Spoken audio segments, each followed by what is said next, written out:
I hope you've managed to learn something through the studies that we've had. And as we get into today's session, I want to request that we bow our heads, close our eyes, have an opening word of prayer. Let us pray. Loving God, we give glory, honor, and praise unto you. Thanking you because there is none like you. There is no God who can do the things. And so when we come before your holy presence, we are not only privileged, but we are also honored and we are happy that we are speaking to one who is here. God, through this evening, we want you to once again to speak to us. I, as Andrew, present myself before your mighty presence, requesting that you may humble, God, use me to share your word, the glory and honor of your name.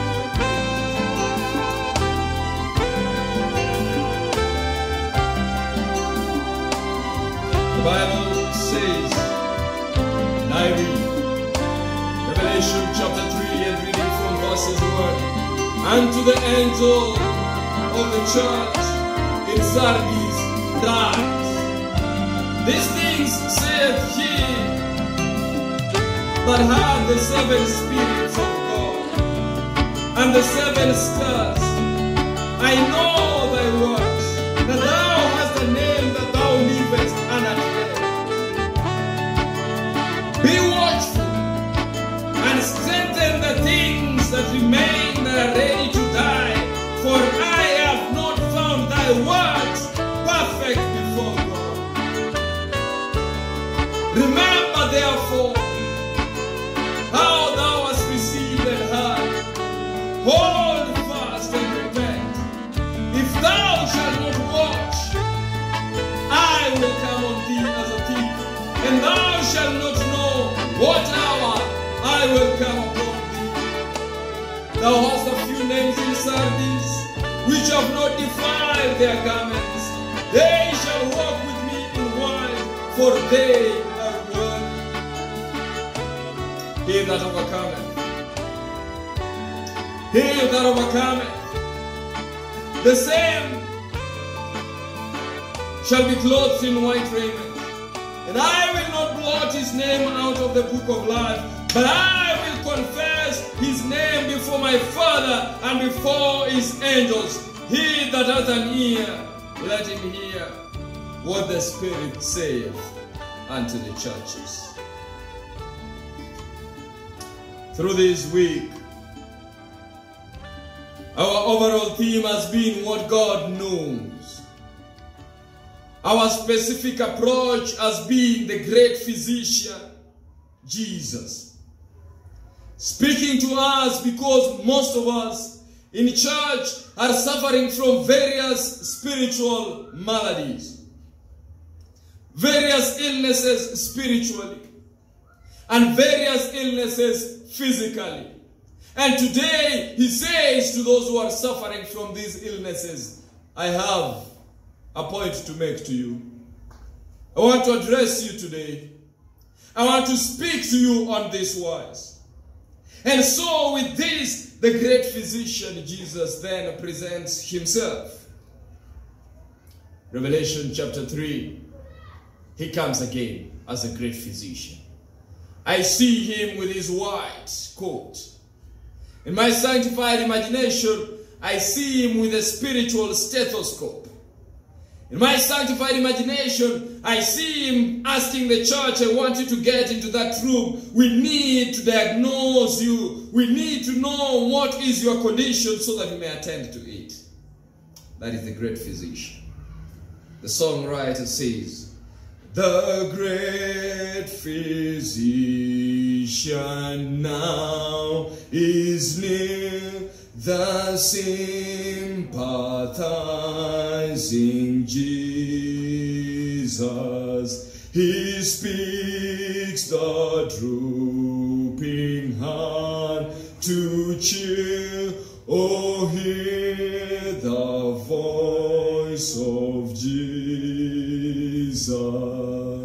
Sweetest note in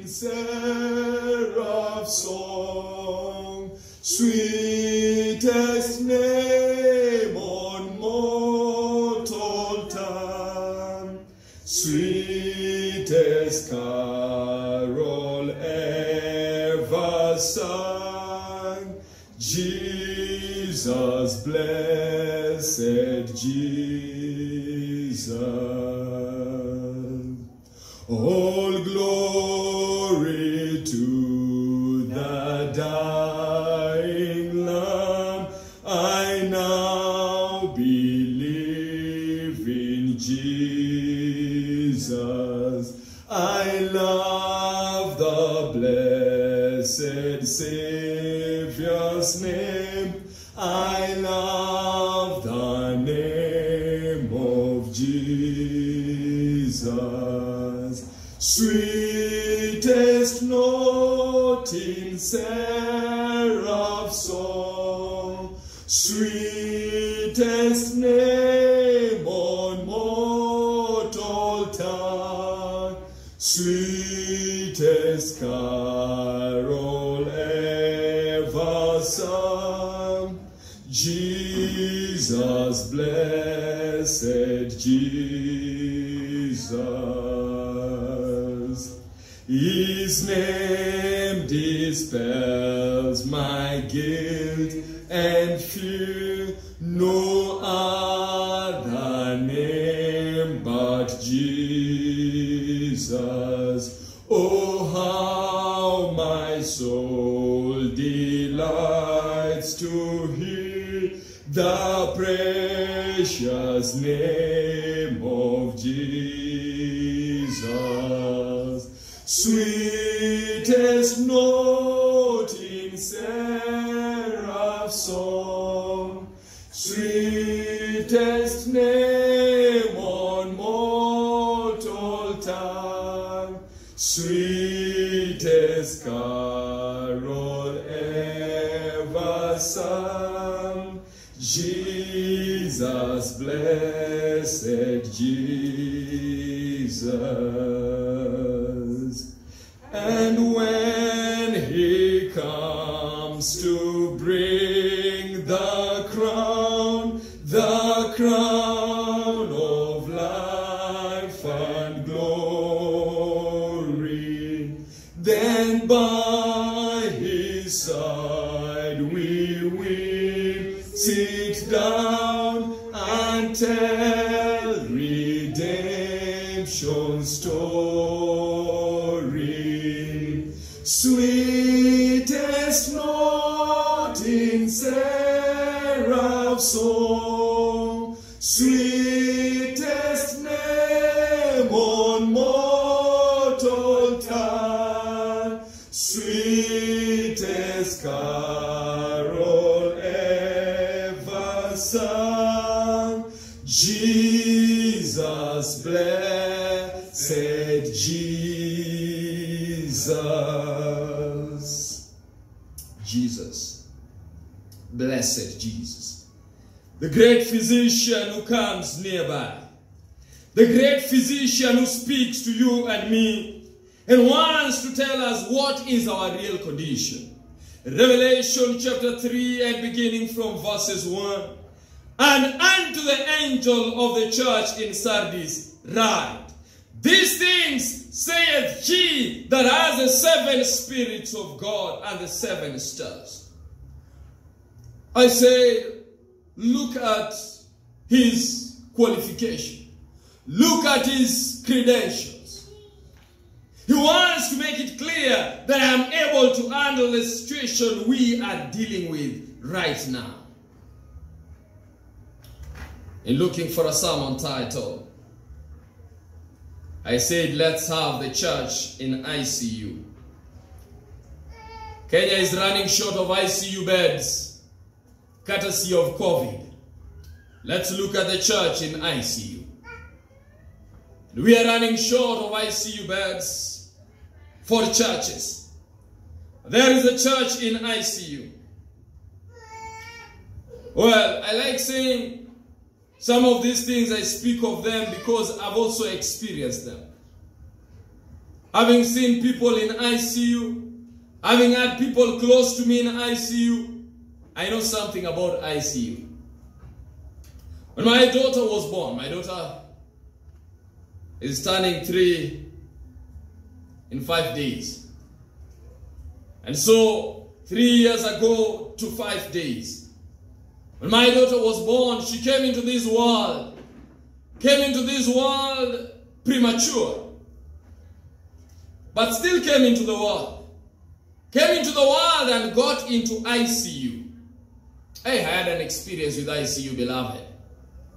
That little girl came and went into ICU. I saw my daughter and there were tubes everywhere and going in, and all over was patched with cables going from this machine to the other machine. And a time came when I think I was so well versed with the figures in ICU to the level I understood, and I knew what is the desired heart rate, what is the desired oxygen saturation. I knew every other thing, even the respiratory rate, I understood. ICU is not a funny place. Well, my daughter spent time in ICU, almost more than a week or two in ICU for the kids. It's called NICU, neonatal ICU. And that experience was not funny. It's interesting to share it in a testimony or share it in a sermon when you want to launch. It's interesting. But the time when we were in ICU, it wasn't funny. It's only that having been a preacher. And it's interesting. My daughter went into ICU immediately at the end of a week of prayer. I was doing a youth week of prayer with Nairobi Central SDA Church. And I remember having to rush my wife to hospital and then come back and preach a sermon in the evening, having admitted my wife in hospital. I decided not to confuse the congregation and inform them of my situation. I kept it to myself, preached, and went back to the hospital. The next day, ICU issues, came back and preached and shared everything. Then in the afternoon when I was sharing is when I made them understand, we have a patient in ICU. It's not funny, ICU. That was an experience. But I saw her get out of ICU. And I think I got some lessons on things in ICU. Beloved. Come last year, my dad also went into ICU. My dad landed in ICU. He didn't make it out of ICU. So 2 life stories make me understand one thing. ICU is not funny. Some go in and survive. Others go in and don't survive. I was telling somebody the other day, don't get worried that the ICU beds are few in Nairobi or in Kenya. All ICU beds are full. Please just pray that you're in good health. We are not searching for more ICU beds because, let me tell you, you can go into ICU and you won't get out of it. I'm not scaring you. Preacher, get to the sermon, it's not that serious. But anyway, church in ICU. So let's go to the church in ICU. ICU is intensive care unit.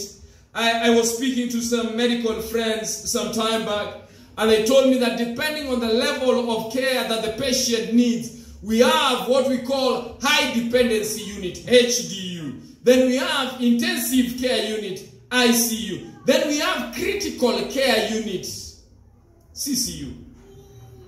And today, I think the great physician comes as a critical care specialist. He comes as an intensive care unit specialist because this church is in need of intensive care. But why? Let's look at his credentials. He says, I have the 7 spirits. And he says, and the 7 stars.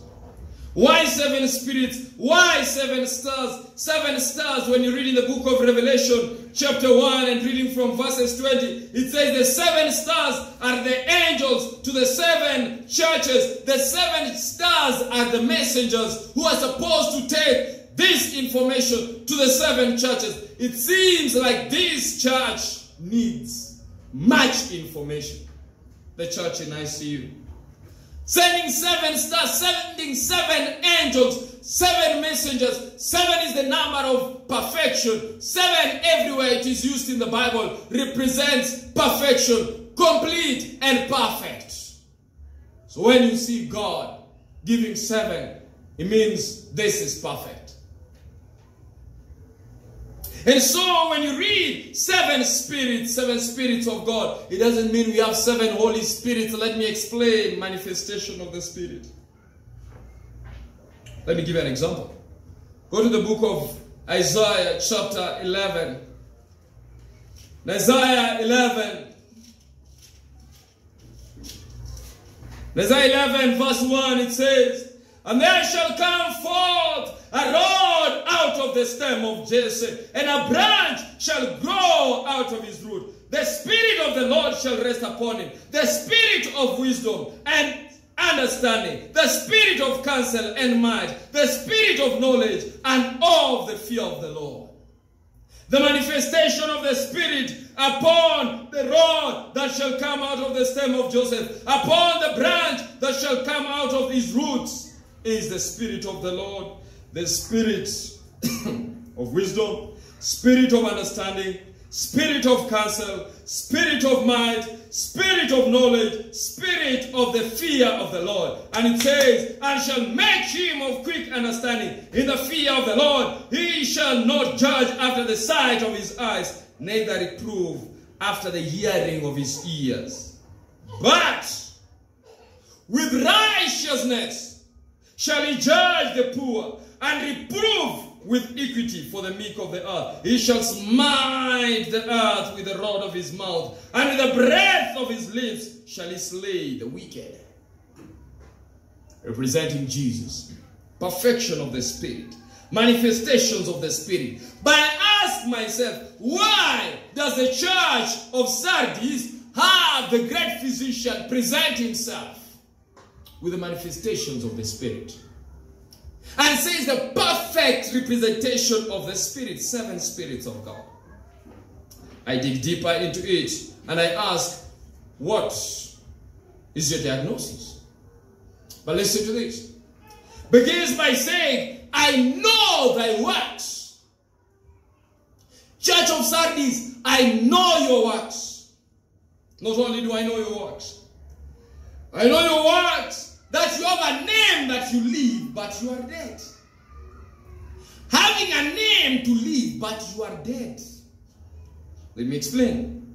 You see, having a name to live, but you are dead means we can look at you and everyone can say everything, but you're dead. Having a name that you live.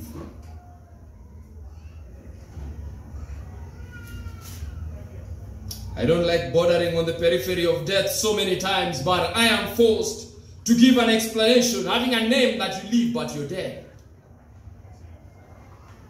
This day I went into ICU. Walked in there. The doctor had just come in. The doctor had already given an explanation. And the doctor gives all these explanations and says so many things.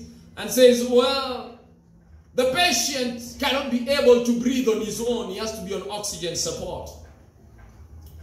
The patient needs all round the clock monitoring of his vital organs. But this day when they told us that the patient, the MRI scan shows that the patient is dead. Good portion of the brain is dead. He's brain dead. Good portion of the brain. There's some small portion that is remaining. The small portion, and the doctors begin explaining that, you see, the portion that is already dead in the patient is the portion that deals with this and deals with this and deals with this and deals with this. In other words, this patient, even if the patient was to recover, the patient may not be able to speak. Why? Because the portion that deals with speech is already dead. And the doctor goes ahead to explain, this patient, while he may recover, he may not be able to chew normally because there is a part of the brain that deals with the chewing. And goes ahead to explain, and the patient explains, the doctor explains so many things about the patient, until I remember getting to some point in time and saying, okay, we get you right. And at some point in time, I remember, now, the doctor explaining, neurologist explaining that, you see, the patient has suffered massive stroke. multiple massive stroke. So the patient we're dealing with, when you go to see the patient, just talk positively to the patient. Because you never know, the patient may be getting you. We don't know which part is still able to pick certain things. You rely heavily on the machines. Having a name that you live, but you're dead. You see, when you're told somebody is in a coma, what is a coma? When you're told somebody is in a coma, there is, I don't know whether that was Justice Comey or who. There's some accident that occurred, some plane crash. And this person was in a coma for so many years. Coma. In other words, when you go there, you find the patient is on life support. It's called life support for a given reason. When you get the patient off that support system, the patient may not be able to hold on. Having a name that you live, but you're dead. But listen to this carefully. It says, and listen, I like this patient. There's little that you can say. You know, the other one, we came and started saying, you've done this, you've done this, you are able to do this, you are able to do this. But here is a patient who has a name to be alive, but is dead. We don't need to explain any other thing. And so, the diagnosis is two first. The diagnosis is you must be on life support. Why must you be on life support? Because you are breathing, you cannot contain your breathing by yourself. We must put you on life support and see what can we be able to salvage.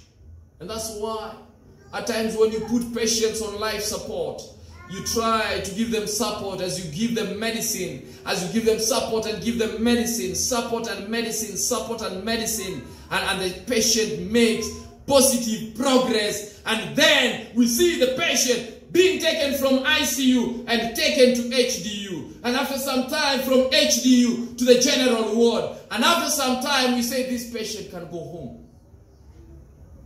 I saw that with my daughter. There was this time when you know, it's interesting when the doctor comes and tells you that, you know, the patient we have has been born prematurely. The lungs are not fully developed, so has to be on the ventilator. And just apart from that, we also need to inform you that we've noticed that the kid who has been born has a hole in the heart.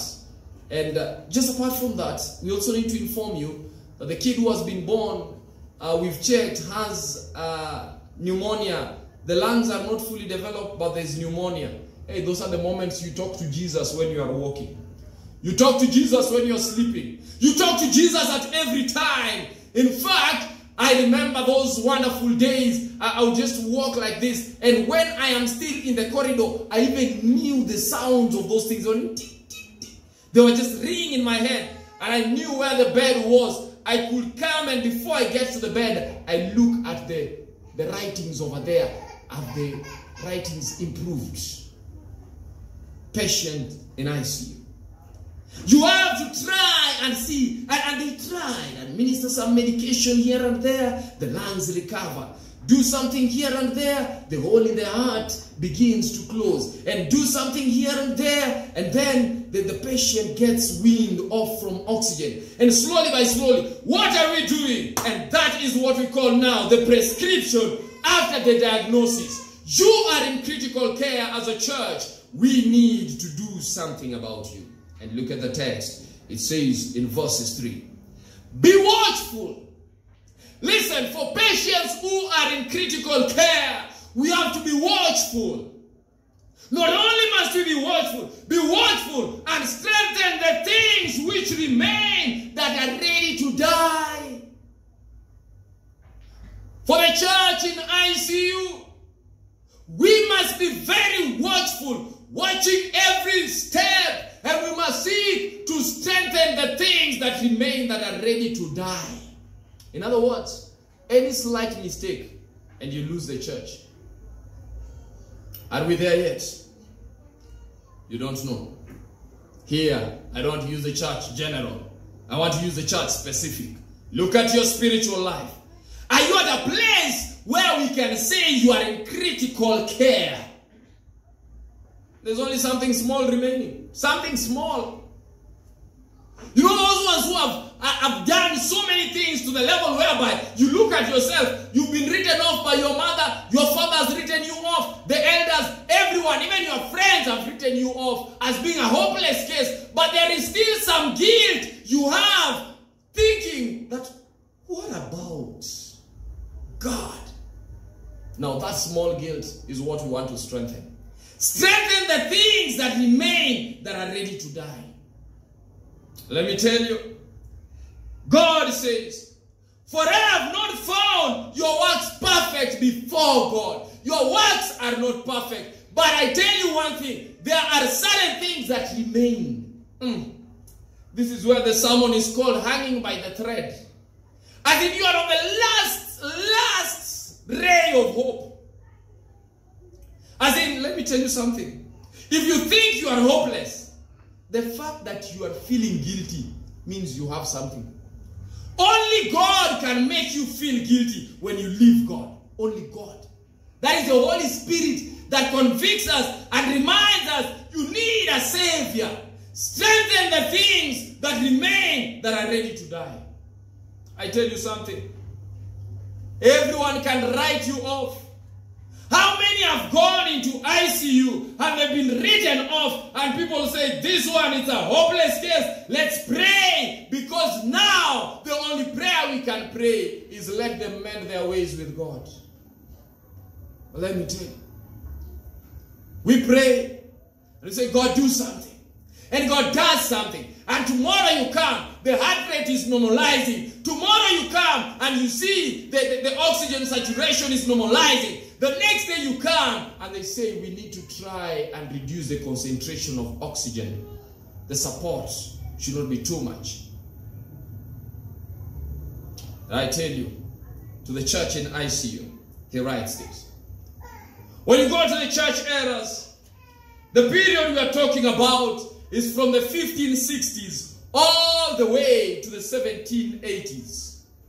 This is the church of the Reformation era. The church of the Reformation era. At a time when the church was dead, the church, it seemed like there is no hope for the church. Let me tell you, God raises one or two few Protestants here and there.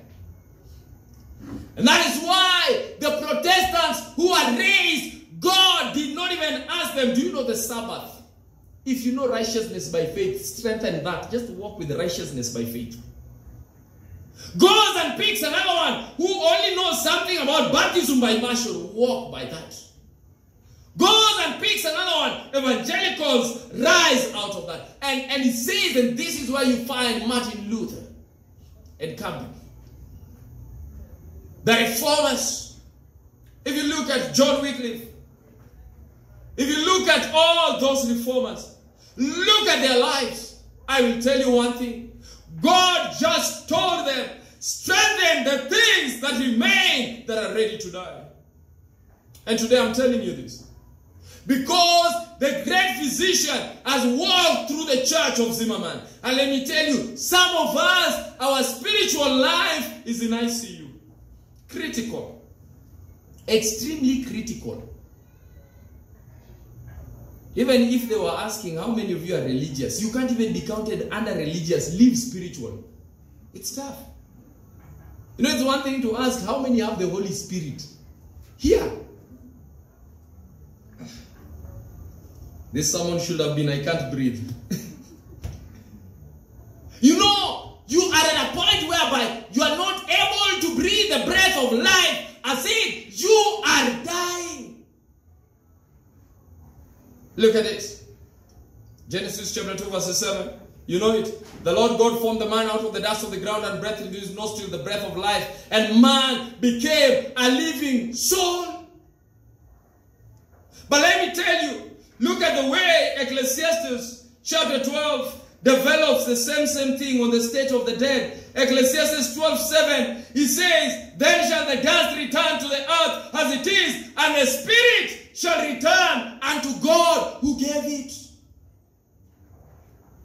Breath of life is a term used interchangeably with the word spirit in Ecclesiastes. Now I want us to understand. When now we are talking of the 7 spirits of God, we are not only talking about the breath of life, which is also called the spirit in Ecclesiastes. We are talking about spiritual breath which you need for you to be alive. Many are dead. What is the challenge with the church in ICU? They lack the Holy Spirit. They are spiritually dead. So he says, church, we need to do something. Church, you've gotten to the point in time where I am speaking to you as a church, and I am saying to the church that, church, you need a fresh breath. Church, you can't breathe. You need to be on oxygen support. Let's strengthen the things that remain that are ready to die. You need oxygen support. Problem is, I tell you, the church is in ICU. You say, no, but my nose is still open. No. Let me tell you that I like something about what COVID has made us understand. COVID has made us understand that there is something called oxygen saturation, which is greater than breathing. Oxygen saturation means you need to know how much oxygen is your blood picking. That's why when you are breathing, when you run short of breath, by the time you notice you are running short of breath, your oxygen saturation is not doing well.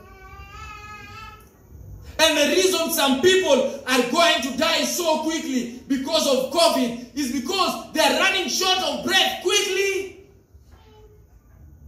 And unless you are put on oxygen support, you are going to die. We must strengthen the things which remain that are ready to die. Let me tell you, so sad, but we have to admit, some of us in church are running short of breath and don't know. Let me tell you, the great physician has come today to tell you, you are running short of breath. Holy Spirit you don't have. And you feel normal. As in your life. But that one is a precept of those who want to raise the dead. Why do I need the Holy Spirit? I don't want to speak in tongues. Hey, beloved, God is not calling you to have the Holy Spirit only for speaking in tongues. You need the Holy Spirit. And that's why to the church in ICU, it says, listen, this is now a life and death issue. You have a name that you're alive, but you're dead. You didn't get that? You are a professing Christian, but not a practicing Christian. Say amen. I know why you didn't say amen, because you know. You are a professing Christian. How many SDAs are in the church? Stand up. People stand up. But how many are practicing Adventism? Preacher, what do you mean? That's how they ask. When you ask how many are SDAs, hands are up. How many are practicing Christian living? Okay, preacher, explain what you mean. How comes the first question you didn't ask? Because we are professing. You have a name. And people are working with names. Have a name. People are working with names. But let me tell you. You'll realize something. You have a name that you're living, but you're dead. And let me tell you, it depends with who is addressing you. If God tells you you have a name, let me tell you, go back and check. Because the great physician has given you the right diagnosis. He says, the problem is, I know your works, I know the things you do. I know you have a name. Everyone who sees you, choir director, have a name. And let me tell you, if you think you are doing miracles, the devil can also do miracles. Go read Revelation 16:13. Devil also performs miracles. Have a name. If you think you believe in one God, the devils also believe there is one God. James chapter 2 verse 19. The devils also believe and they tremble. Have a name. So what is the difference between you and the devil? Let me tell you, there must be some activity. There must be some energy in the child of God. Not just having a name. You must be having a name and you are living, alive and kicking. You are counted among the living, not among the dead. Have a name. Bible commentary. Volume 7, page 958, paragraph 3 says, God called upon this church to make a change. They had a name to live, but their works are destitute of the love of Jesus. Oh, how many have fallen because they trusted in their profession for salvation. How many are lost by their effort to keep up a name. If one has the reputation of being a successful evangelist, if one has the reputation of being a gifted preacher, if one has the reputation of being a man of prayer or a man of faith or a man of special devotion, there is a positive danger that he will make a shipwreck of faith when tried by little tests that God suffers to come upon them. Often his great effort will be to maintain his reputation. Nay! Let me tell you, one of the reasons people cover sin is because of a name. Name.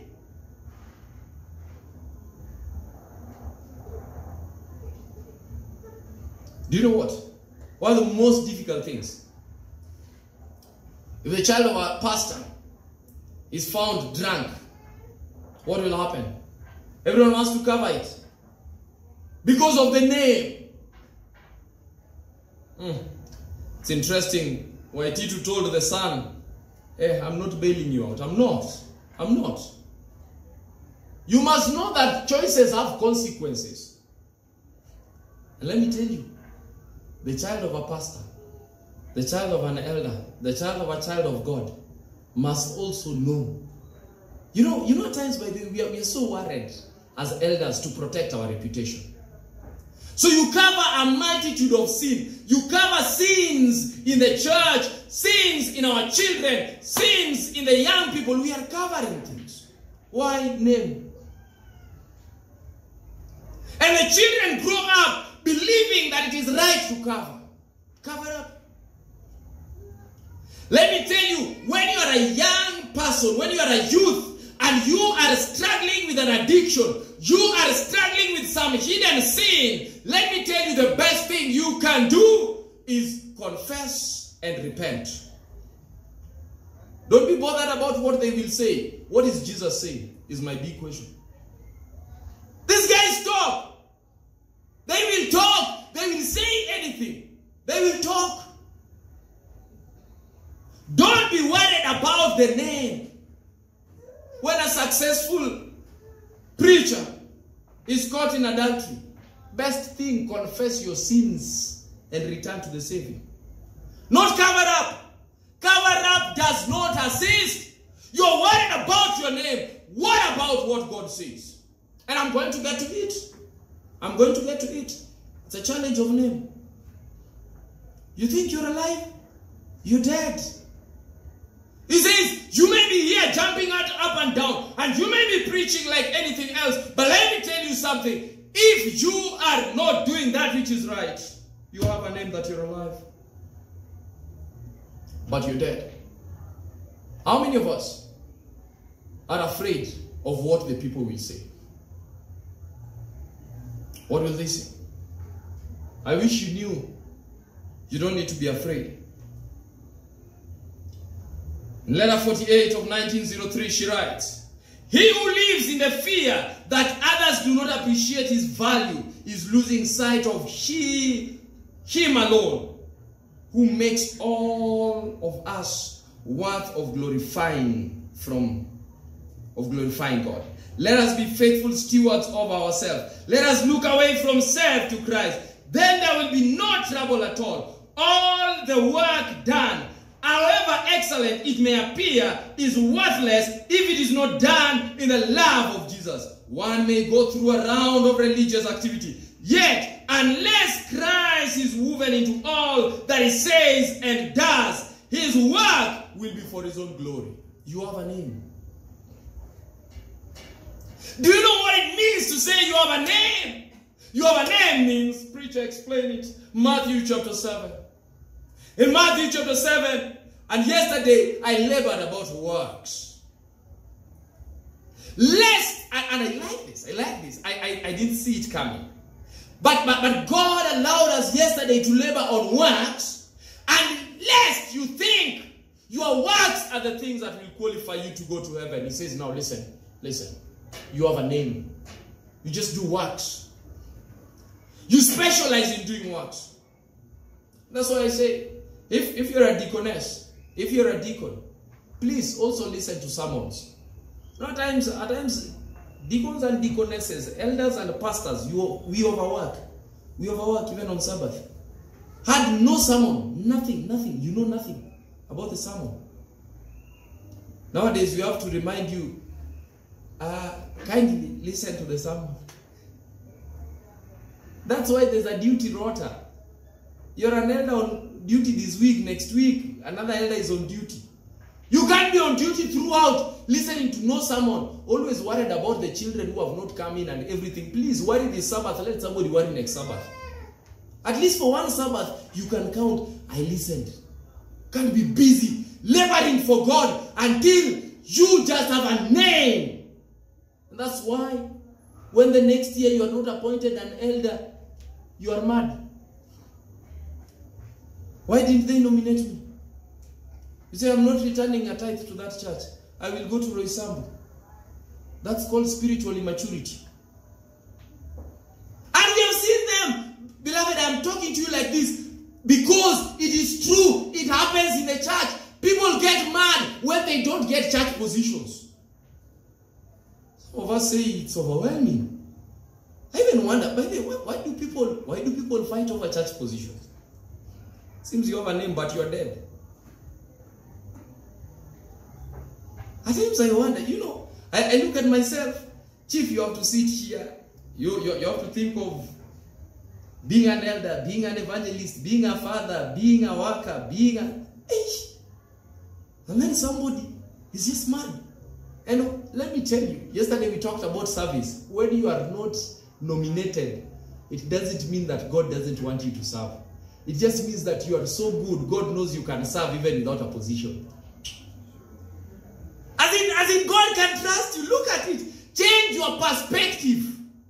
And this year, I'm not a deacon. Let me see whether they will arrange the chairs. The year when you're not a deacon, arrange the chairs properly.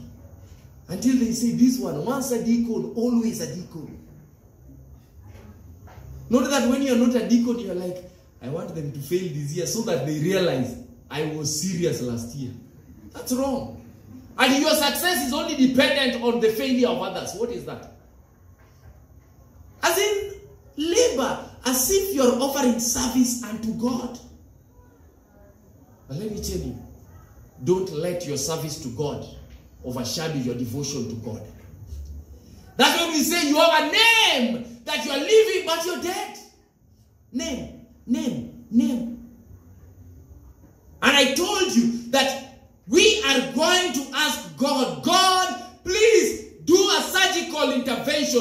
Look into my heart. Cut through my heart. I want you to tell me what is running through my heart. Is it good intentions? In fact, it should be Christ object lesson that says that an action is judged by the motive behind it. Actions judged by the motive behind it. If I give you money so that they can see that I gave you money, God is saying, yes, you did good, but did you do it with the right motive? I'm giving you food because I want to be famous. It means if I give you food and I am not famous, I get mad. You've seen these politicians who come and they bless you with money. Then tomorrow you don't vote them. They are mad at you. Why? As in, why are you bribing me? I thought you were helping me. I thought it's in your habit. You know, if service is in your habit, you don't get mad when you don't get rewarded afterwards. I was offering service. Beloved, have a name. Strengthen the things that remain that are ready to die. Today, I'm speaking to somebody who looks at their spiritual life and you've realized, by the way, let me tell you, you can do a proper diagnosis also of your own spiritual life. You can look at your life and you know, I am going to die at this rate. Oh, let me explain. You've been attending a church just half of divine service, as you know how to arrive. You arrive just when divine service is about to end, is when you are arriving. Now let me explain. Strengthen the things that remain that are ready to die. Don't start by planning to attend Sabbath school. Start by planning to begin the sermon. After 1 month, plan to attend lesson discussion. After 1 month, plan, listen, strengthen the things that remain that are ready to die. The fact that you feel guilty and you can come to church for 20 minutes, I think nowadays, I don't even want to attack you. I don't want to blame you. Strengthen the things that remain. If you can come for 20 minutes, please strengthen 20 minutes to become 40 minutes of church attendance. Because there are some people who cannot even attend at all. Let me tell you, if you are not attending church but you are feeling guilty, strengthen the guilt so that you can come to church. Strengthen the things that remain that are ready to die. I have met many young people messed up. The other day we were talking about sexual immorality. A young person gets messed up into sexual immorality and such kinds of things. And you feel like you are the worst of the sinners because everyone knows. And everyone is talking about it. Listen. Strengthen the things that remain that are ready to die. You are not dead. The fact that you committed sexual immorality and you feel that you did a wrong thing. The fact that you feel you did a wrong thing is good. That is the thing that has remained, because there are some young people who are sinning without fear. They are sinning without any shame. They don't even blush their eyes. They are sinning and proud about it. Because you're still feeling guilty, let me tell you, that is the Holy Spirit. That is the remnant of the Holy Spirit, because it is the Holy Spirit that convicts you of sin. I know people normally talk about unpardonable sin. As long as you feel guilty, you've not committed the unpardonable sin. You may be tending in that direction, but you've not. The moment you commit the unpardonable sin, you have no guilt at all. You don't even feel like coming back to the Lord. That's why. Because we are talking about the breath of life. Because we are talking about the breath, the spiritual life. Now I say, the remnant of that spirit, we must strengthen the things that remain that are ready to die. And how do you strengthen? Listen to verses 3 of Revelation 3. It says in Revelation 3, verse 3.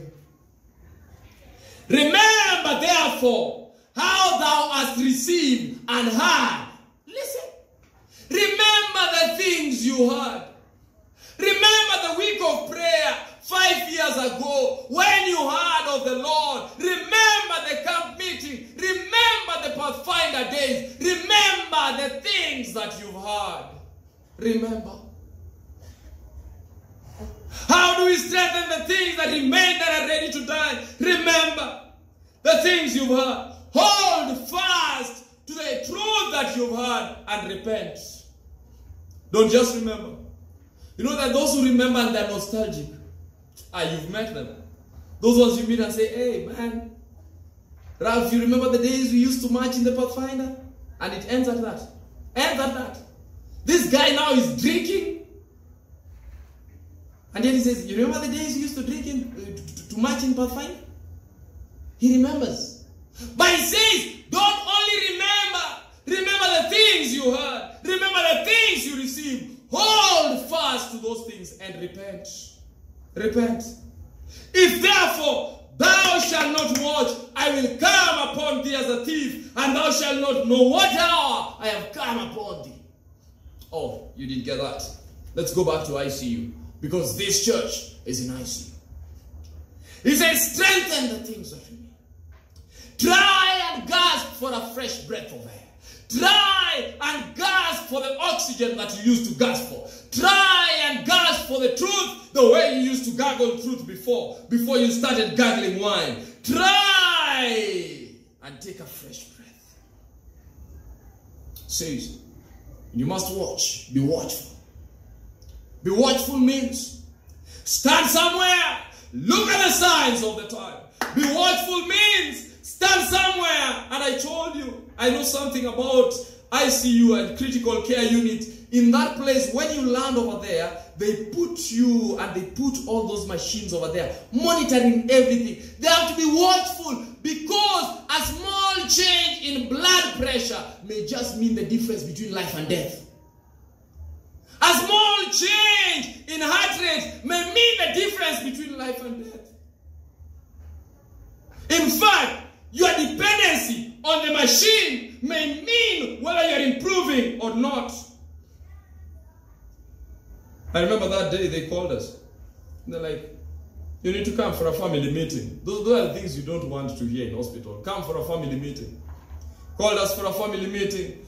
Put us over there. Explained to us everything. Explained, this is what we've done. This is what is possible. Now we can confirm this is the level. This is how critical it is. Then we are being told the patient is now currently under almost 90% dependency. What do you think as a family? And we say 90% still means 90%. Continue with the dependency.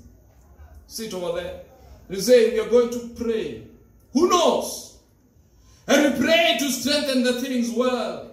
After 90% dependency, when the patient is on 100% dependency, and you try everything, as in everything, and then after some time, but I think, you know, doctors are also interesting. They prepare you psychologically, and they tell you, come, they talk to you. After they've talked to you, you go home with a heavy heart, thinking, hey man, that was serious, that was serious, that was serious. Then when you arrive, they call you, hey, excuse, come back urgently. Drive back, crazy speeds, urgently to arrive there, tell you you're sorry. That means the things that were ready to die, not survived. So let me tell you something. So they will come upon you as a thief. You won't know what hour it will come. Beloved, let me tell you, you may be joking with life, but you don't know what hour you will be fully dead. When you're in ICU, be serious. The church in ICU cannot afford to joke with life. The church in critical care knows not the hour when they may be called, hey, come back and see, this is dead. Let me tell you, says, you know not what hour will come upon thee. You don't know. And let me tell you, because of the uncertainty, please, let's strengthen the things that remain, that are ready to die.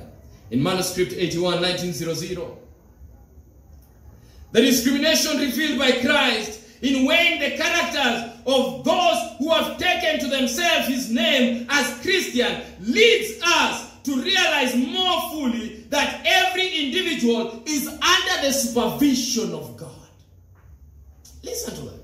The great physician, you know what? When you are in critical care, there is a specialist who is assigned to you, and the specialist checks your vitals every now and often and wants to know, is your blood pressure right? Is everything right? How are you breathing today? And the specialist, Jesus, is supervising his church that is in critical care. The specialist. Under Christ's supervision, Christ is acquainted with the thoughts and the intents of the heart, as well as with every word and act. He knows all our religious experience. He knows whom we love and serve. Can't lie. The doctor knows. The critical care specialist comes over there as one who knows everything. You can't deceive him. He knows. And Jesus says, Strengthen the things that remain, that are ready to die. Review and Herald, August 10, 1905 says, this is our work, to strengthen the things that remain, that are ready to die. There are many ready to die spiritually, and the Lord calls upon us to strengthen them.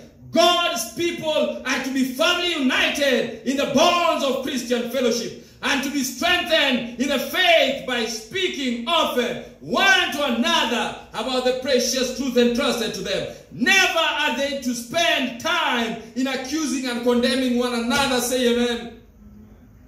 When you see the church members that are ready to die, don't spend time cutting them and chopping them off and accusing and condemning them. Let's strengthen the few that remain, that are ready to die.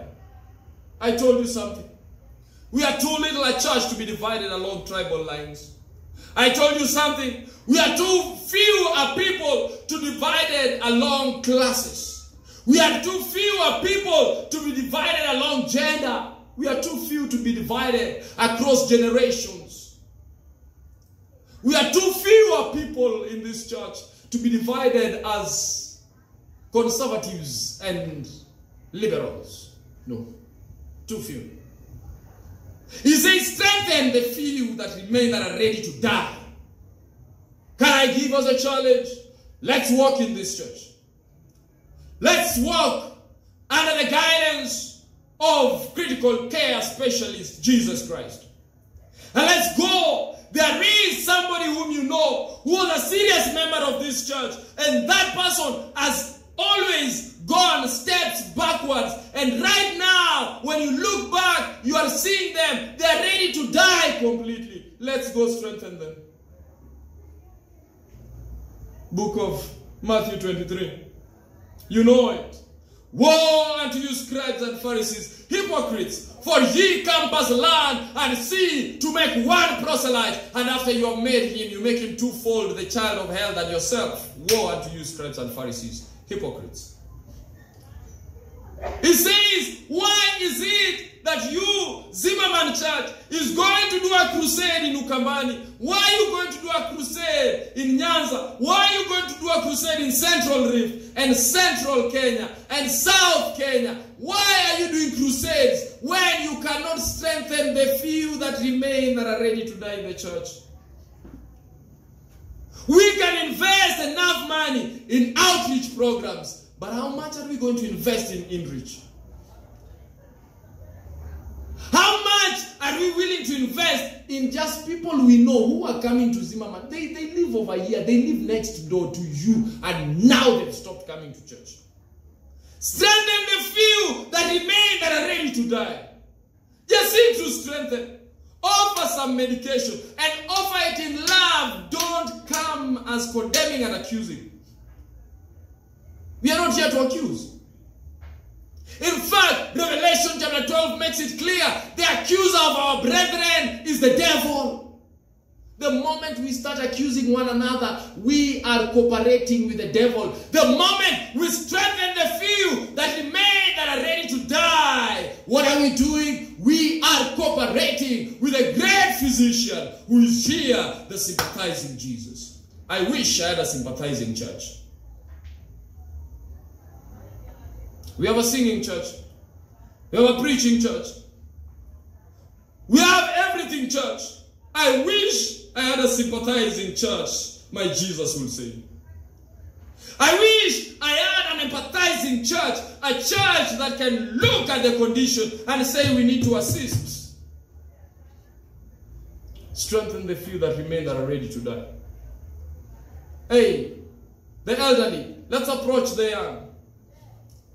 Let's befriend them. Let's reach out to them. Let's talk to them. Let's cheer them. I know some of the things they are doing are wrong, but here we are seeking to strengthen the things that remain, that are ready to die.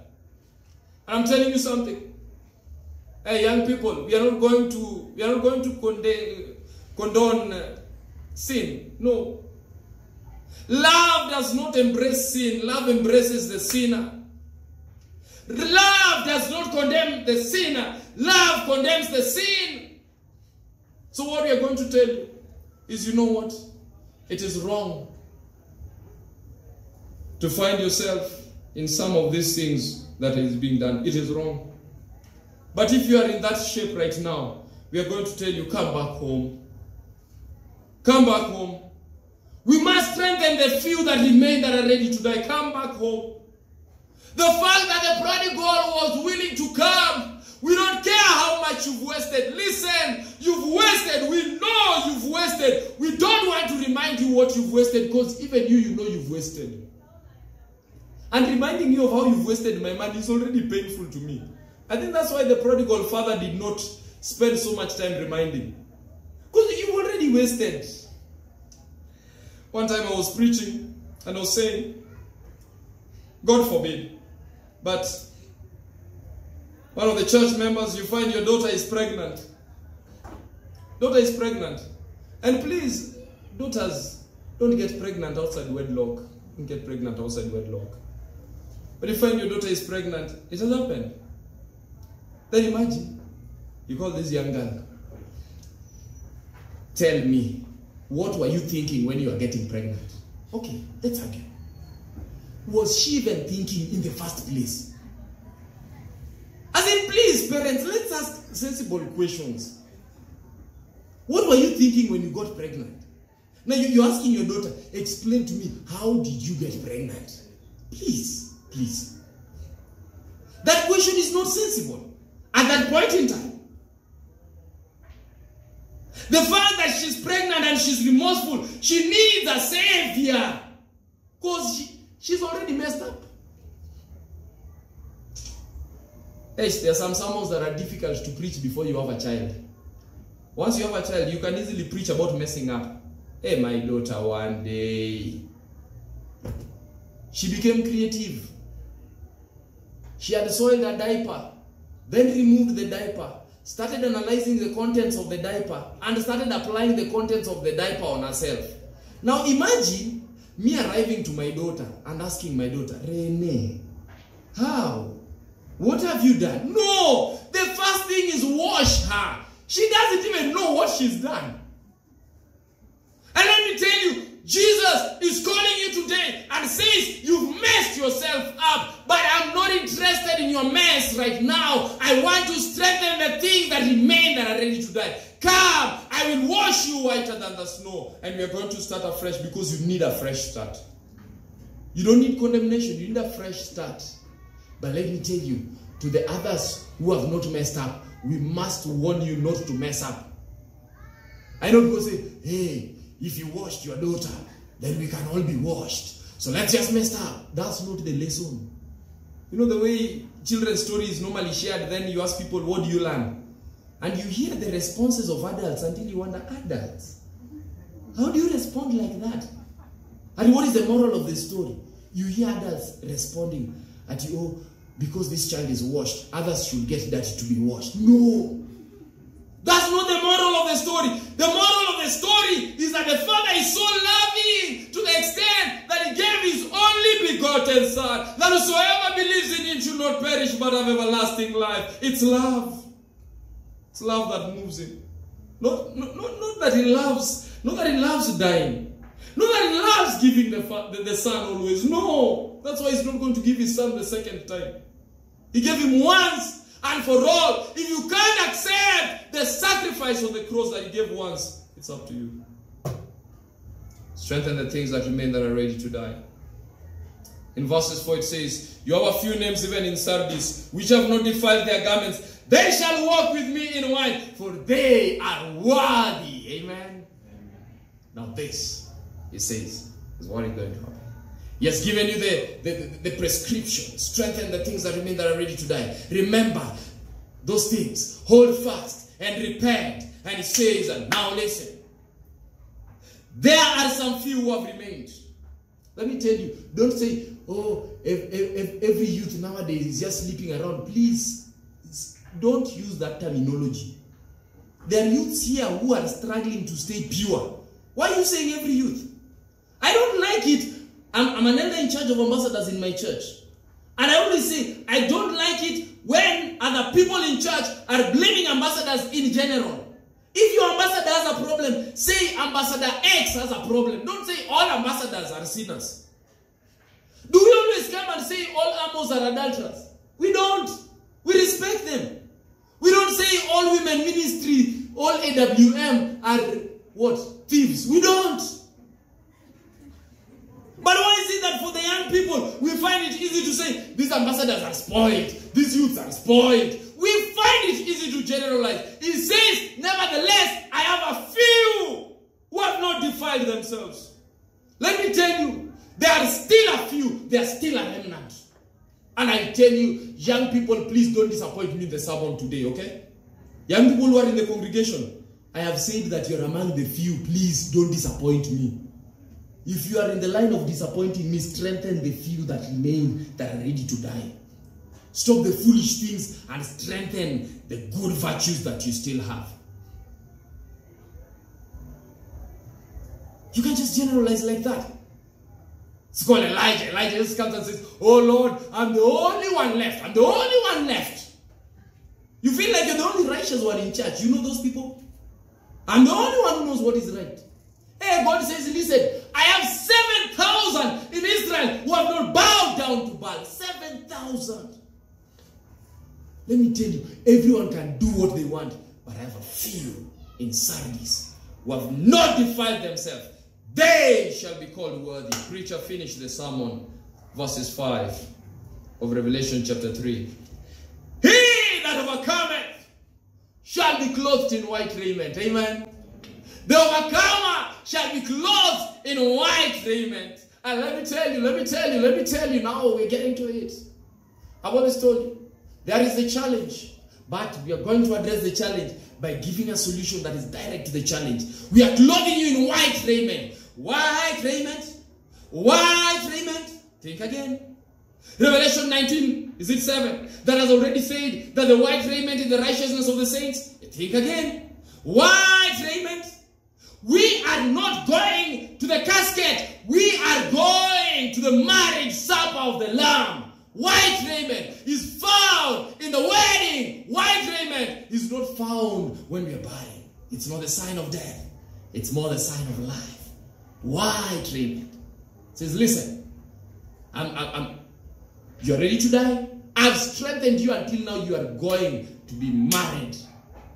And listen, he doesn't only finish at that. He says, and I will not blot his name out of the book of life, but I will confess his name before my Father and before his angels. He that has an ear, let him hear what the Spirit saith unto the churches. I will not blot his name out of the book of life. Listen, you have a name. It was a challenge of names. You are struggling to preserve your name even as you are sinning. You are covering because you fear your reputation. He says, you may fear your reputation right now, but there is something greater to fear. I can blot your name out of the book of life. That is what you need to fear. Here, your name may remain on the church register, but you know you are an adulterer. I am blotting out your name. He says, he that overcometh, I will not blot out his name from the book of life. Book of life. I love that part. I will not blot out his name from the book of life. And I want to read this from Historical Sketches to the Foreign Missions. No, Historical Sketches, page 138, it says, Christ says to the overcomer, I will not blot his name out of the book of life. The names of those who have once given themselves to God are written in the book of life. Their characters are now passing in review before God. Angels are weighing moral worth. They are watching the development of character in those living to see if their names can be retained in the book of life. Approbation is granted us in which to wash our robes of character and make them white in the blood of the Lamb. Who is doing this work? Who is preparing himself and separating from sin and selfishness? Who is that person? Those are the ones whose names will not be blotted out. Beloved, let me tell you, names are going to be blotted out. You remember I said that you won't know in which hour I am going to blot out your name from the living. Did you hear that? Church in ICU, names are going to be blotted out. So check check that your name is not blotted out. That is a warning. Those who have once given their lives to Jesus, their names are written in the Lamb's book of life. But let me tell you, God is weighing our moral worth and character. If our character is not found to stand, our names will be blotted out. I pray that you listening to me and I speaking to you, our names may be retained and not blotted out. I pray, because God is watching a church in ICU. Strengthen the things that remain, that are ready to die. Let's rise up for a closing word of prayer.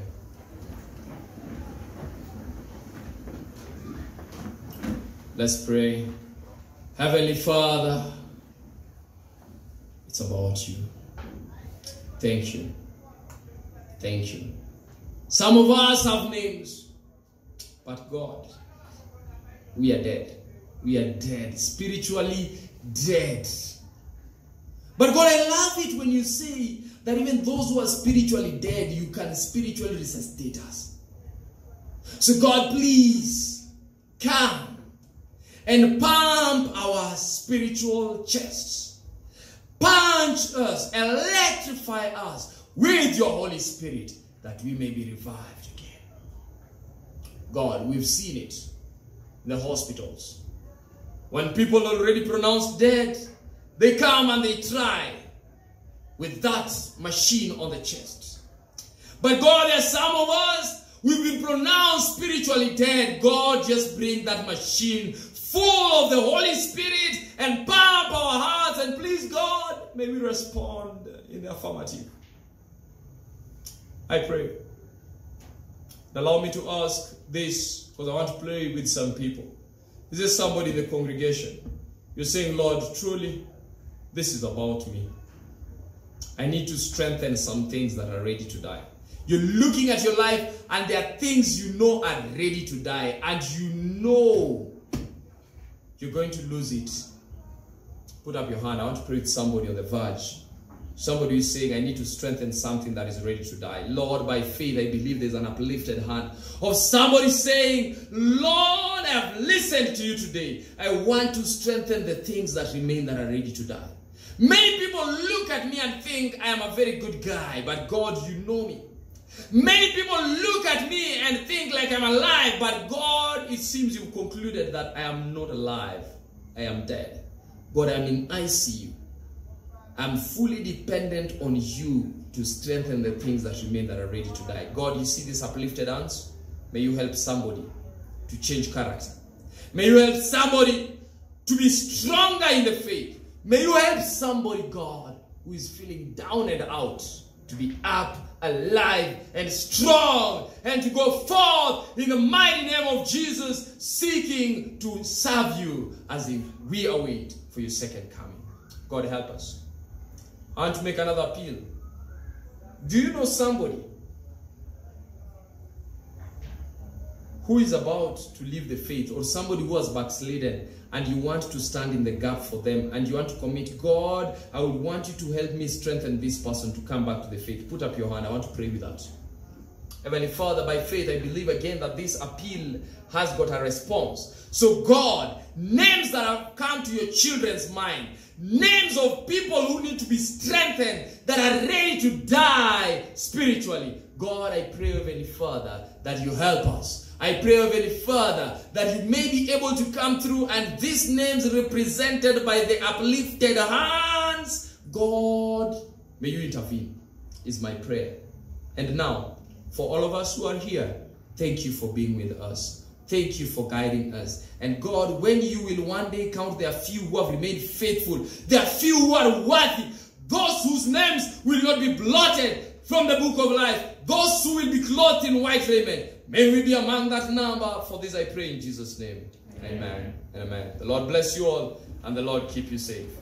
Oh, when the saints go marching in. Oh, when the saints go marching in.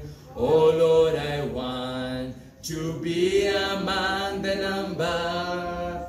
Oh, when and the saints go marching in. God bless you all.